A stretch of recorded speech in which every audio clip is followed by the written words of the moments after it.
Hello everyone. तो आज हमारे सामने है दो शब्द, कॉस्ट और प्राइस। बेसिकली इन दोनों का हिंदी मीनिंग तो एक ही होता है, मूल्य, लेकिन इन दोनों के प्रयोग में अंतर है।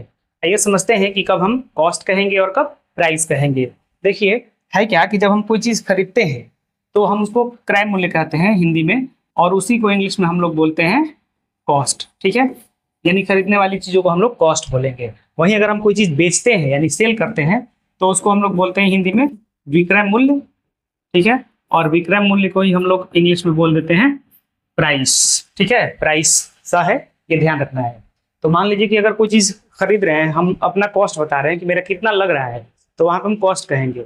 और जब कोई चीज़ सेल होगा, यानी मान लीजिए कि आप खुद सेल करें चाहे दुकानदार बेचे, तो उसको वो प्राइस कहेगा। इसलिए मान लीजिए कि अगर हमें बताना हो कि मतलब घड़ी की कीमत ये है, तो हमने पैसा लगाया है ना, तो हम क्या बोलेंगे, the cost of my watch is 3000। ये मैंने लिख दिया, रुपीज मैंने नहीं लिखा है, नहीं समझ जाना है। तो क्योंकि पैसा लगा है तो हमने तो खर्च किया है, स्पेंड किया है, तो ये कॉस्ट हो गया हमारा। अब मान लीजिए कि अगर वही बेचना रहता है तो दुकानदार क्या बोलता है, आप लोग अक्सर देखे होंगे दुकानों पे लिखा रहता है द प्राइस इज फिक्स्ड।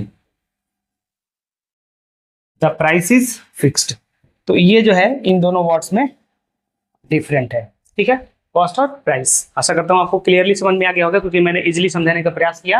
यानी जब हम ये खरीदेंगे तो वो कॉस्ट प्राइस कहलाएगा, जब हम उसको बेचेंगे तो वो हमारा प्राइस कहलाएगा।